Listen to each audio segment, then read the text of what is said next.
এই রাজধানীর উপকণ্ঠে ৪ বরজলার মণ্ডল সভাপতি, বিজেপির মণ্ডল সভাপতি মানে যেমন তেমন নন।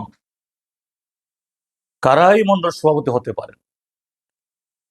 একজন মাননীয় মন্ত্রীর ভাষায় তিনি হলেন জিনিয়াস। সব দলে এরকম কার্যকর্তা, এরকম দক্ষ, এরকম গুণী লোক থাকতে পারে না। এরকম একজন মণ্ডল সভাপতি, তাকে পুলিশ ধরতে বাধ্য হয়েছেন।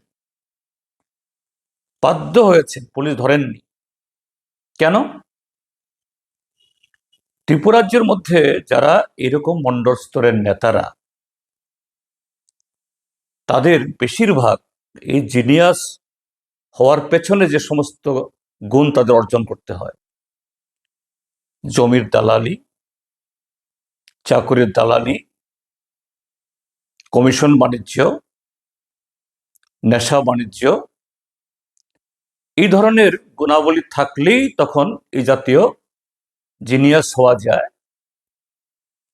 এবং এই জিনিয়াসরা এত বেপরোয়া, মিডিয়ায় প্রকাশিত হয়েছে যে এই বরজলা এলাকাতেই সেখানে কিছু জমি বিক্রি হবে। একজন মাননীয় বিচারক তিনি হয়তো জমি কিনবেন বা জমি দেখতে গেছেন তার দেহরক্ষীকে নিয়ে। কেন এই জিনিয়াসের অনুমতি না নিয়ে সেখানে গেলেন? বা তার কাছ থেকে হয়তো বা এরকম কিছু চাওয়া হয়েছিল।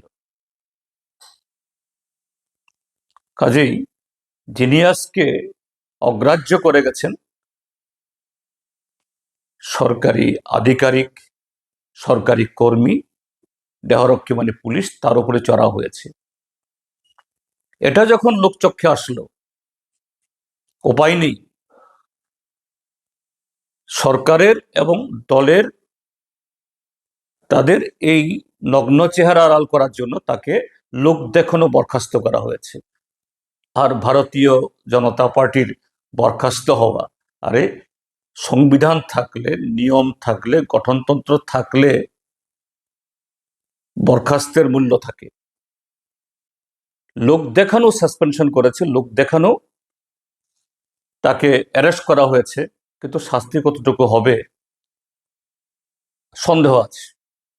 আর হ্যাঁ, ঠিক আছে, একটা আইনি পদক্ষেপ গ্রহণ করেছে, কিন্তু ভারতীয় জনতা পার্টি তার দলের অভ্যন্তরে এই যে উচ্ছৃঙ্খলতা, অনৈতিকতা, এটাকে পরিশোধিত করার জন্য কোনো পদক্ষেপ আছে কি? নাই। কারণ না, কে করবে?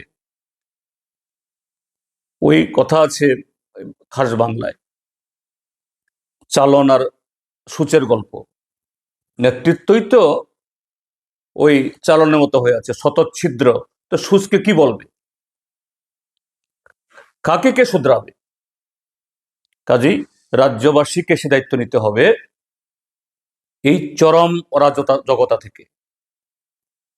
এই লোক দেখানো সাসপেনশন, লোক দেখানো অ্যারেস্ট, তারপরে কদিন বাদেই ফুলের মালা নিয়ে বেরিয়ে আসলো, এ দিয়ে সমাধান হবে না। এই সমাধানের পথ এই রাজ্যের গণতন্ত্র প্রিয়, শান্তিপ্রিয়, উন্নয়নকামী মানুষকে নিতে হবে।